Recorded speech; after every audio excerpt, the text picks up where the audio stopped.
There's a feature built into your camera that you, as a new and focused photographer, need to be aware of: auto white balance.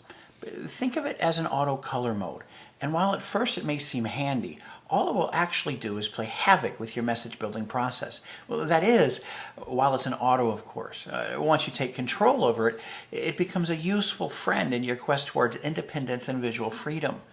To understand white balance, we need a firm vision of how it works. The lines, shapes, patterns, and tones you see in front of you are based on the number of rods in your retina. These small cells receive information from the outside world and send it via electronic impulses to the brain.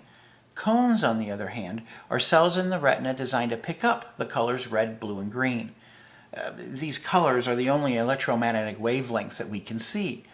Our brains interpret these and mix them together with the tonal information sent from the rods to give us the view of the world we see. Since all of us have various numbers of rods and cones, our vision is slightly unique.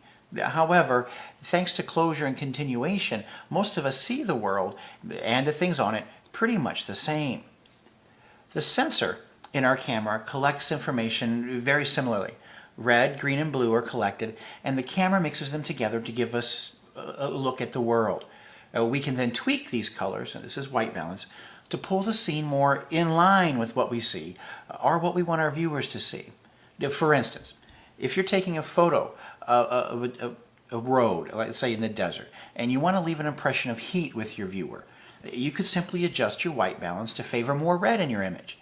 If you wanted to give off a feeling of coldness within your image, then you could just adjust your white balance in favor of more blue in your image.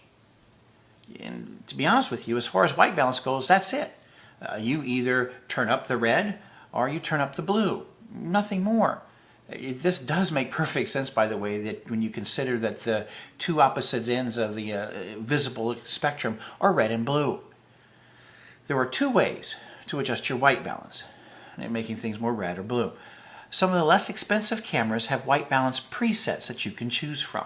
These include cloudy, shade, sun, flash, tungsten, fluorescent, while other cameras allow you to dial in your own white balance setting via Kelvin temperature. Of the two, you want to be able to dial in your own setting. There is no question of this. It's just easier.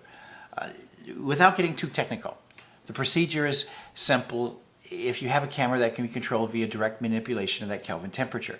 If you want more red, turn up the heat. If you want the image cooler, turn the thermostat down. When you have a camera that allows Kelvin adjustments, you simply dial in a higher temperature setting if you want more red. The Kelvin adjustments usually send you from 2,500 degrees to about 10,000 degrees, with 10,000 being the reddest image you could possibly shoot, and 2,500 giving you the bluest. It's pretty much that simple. Presets. Now, presets work about the same way, except you have to kind of interpret the icons.